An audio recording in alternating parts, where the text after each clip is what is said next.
Hello everyone, welcome back to my channel. ఇక్కడైతే lady finger fry అయితే చేస్తున్నాను. ఇది డీప్ ఫ్రై కాదు, నార్మల్ ఫ్రై అయితే చేస్తున్నాను. ముందుగా అయితే బెండకాయలని మంచిగా కడిగి ఆరబెట్టుకొని చిన్న చిన్న ముక్కలుగా కట్ చేసి పక్కన పెట్టుకోవాలి. స్టవ్ ఆన్ చేసుకొని కడాయి ఆన్ పెట్టి ఆయిల్ వేసుకోవాలి. ఆయిల్ మనము దీనికి తక్కువగానే వాడుకుంటాము. డీప్ ఫ్రై దానికైతే ఎక్కువగా వాడవచ్చు. ఇక్కడ కొంచెం లేడీ ఫింగర్ ముక్కలు కొద్దిగా మగ్గిన తర్వాత కొద్దిగా సాల్ట్ వేయడం వల్ల ఇంకా ఫ్రై త్వరగా అవుతాయి. త్వరగా ఇలా కలుపుకోవడం వల్ల మనకి అడగంటకుండా ఉంటాయి, ముక్కలు మాడిపోకుండా ఉంటాయి. ఇలా 90% బెండకాయ ముక్కలు ఫ్రై అయ్యాక అవి కొంచెం పక్కకు పెట్టుకొని మరికొద్దిగా ఆయిల్ వేసుకొని అందులో పోపు దినుసులు, మినపప్పు, శనగపప్పు, జీలకర్ర, ఆవాలు వేసి ఫ్రై చేసుకోవాలి.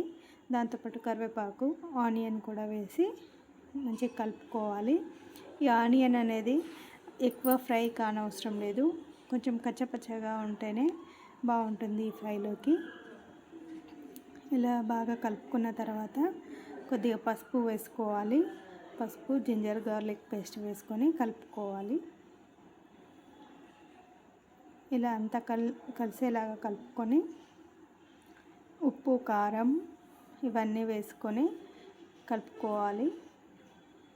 మీకు రుచికి తగినట్టుగా ఉప్పు, కారం వేసుకోండి.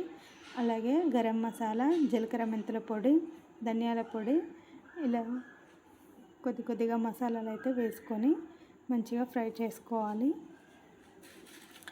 ఇలా కొద్దిగా డ్రై లాగా అయిపోతుంది బెండకాయ ముక్కలు. ఇప్పుడు క్యాప్ పెట్టి ఒక 1 minute 2 minutes అలా వదిలేసామంటే కొంచెము వాటరీగా అవుతుంది. ఇలా ఉడికిన బెండకాయ ఫ్రైని రైస్లోకి కానీ, చపాతీలో కానీ, జొన్న రోటిలోకి కానీ దేనిలోకైనా బాగుంటుంది. పప్పుచారులోకి ఇలా మనము సైడ్ డిష్గా కూడా వాడుకోవచ్చు. పిల్లల లంచ్ బాక్స్కి చాలా బాగుంటుంది. Thank you for watching. Like, share, subscribe.